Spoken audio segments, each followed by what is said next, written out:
The Greek word Timothy is Timotheos, and it comes from a compound use of two Greek words, Timna, which is 5092 in Strong's Concordance, meaning honour, and Theos, 2316 in Strong's Concordance, which of course means God. So Timothy literally means to honour God, or honouring God.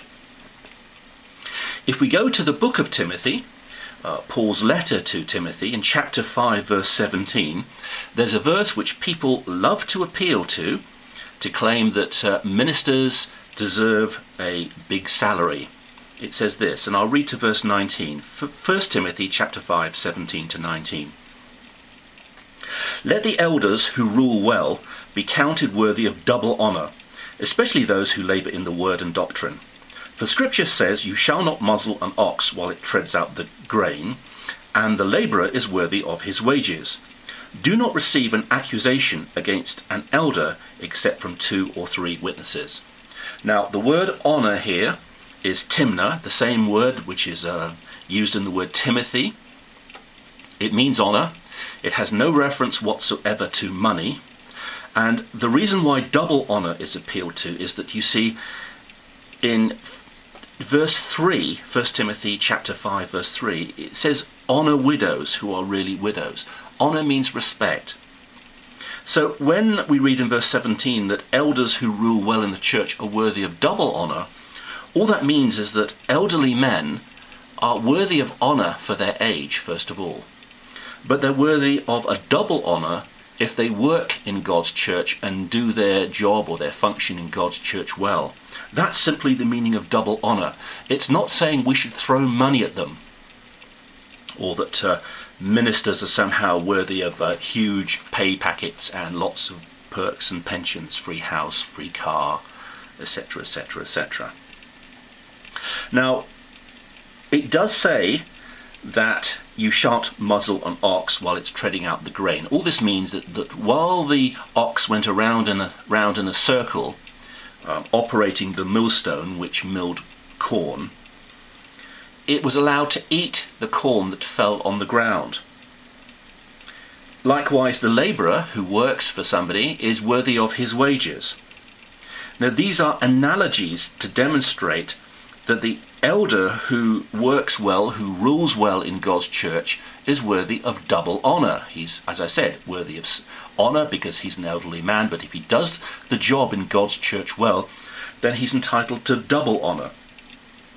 The context is not money, but honour, because if you look at verse 19, it says, do not receive an accusation against an elder except from 2 or 3 witnesses. This has nothing to do with money. It's to do with honour. If somebody says that this elder has done something bad, then you need multiple witnesses. The context is the honour of a man in God's church, not receiving money. This same Greek word is used in 3 other passages. In 1 Timothy chapter 5 verse 3, it's applied to widows. Honour, timna, widows who are really widows. Does this mean that they were paying widows money? Well, of course not. It's honouring them, respecting them. But you see, if you claim that double honour in verse 17 means money, then the same Greek word in verse 3, honour widows, must also apply to money. You can't say one applies to money and one applies to honour. It's the same Greek word.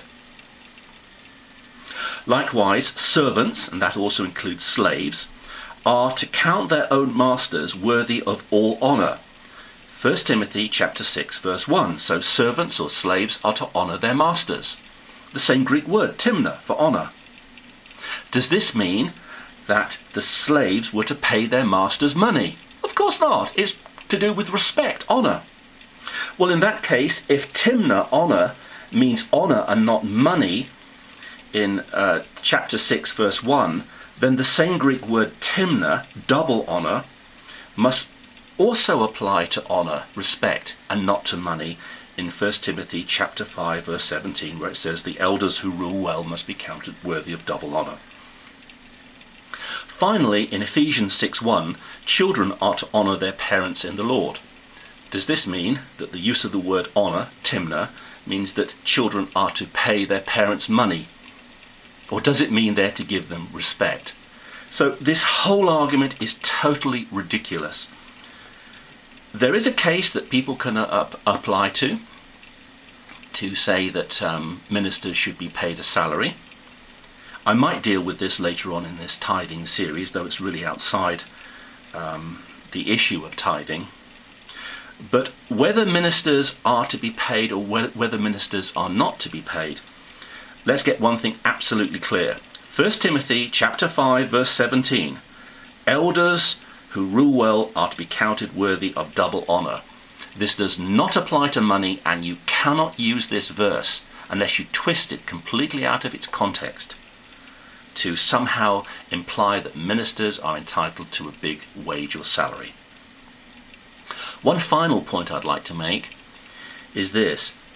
In the Old Testament, when the Levites and the priests worked at the tabernacle and at the temple, it's probable that only the high priest and the captain of the guard worked full-time and were paid full-time. The rest of the workers were split into courses, so the priests and the Levites were split into 24 courses or different groups, and each of these groups would work at the temple for approximately a period of 2 weeks and receive wages approximate for 2 weeks' work.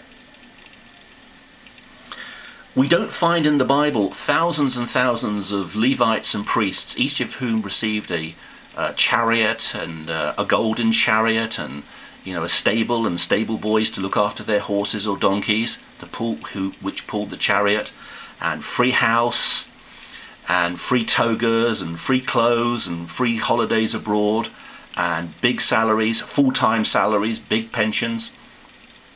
When you worked in the temple, you worked for approximately 2 weeks and you got 2 weeks' wages.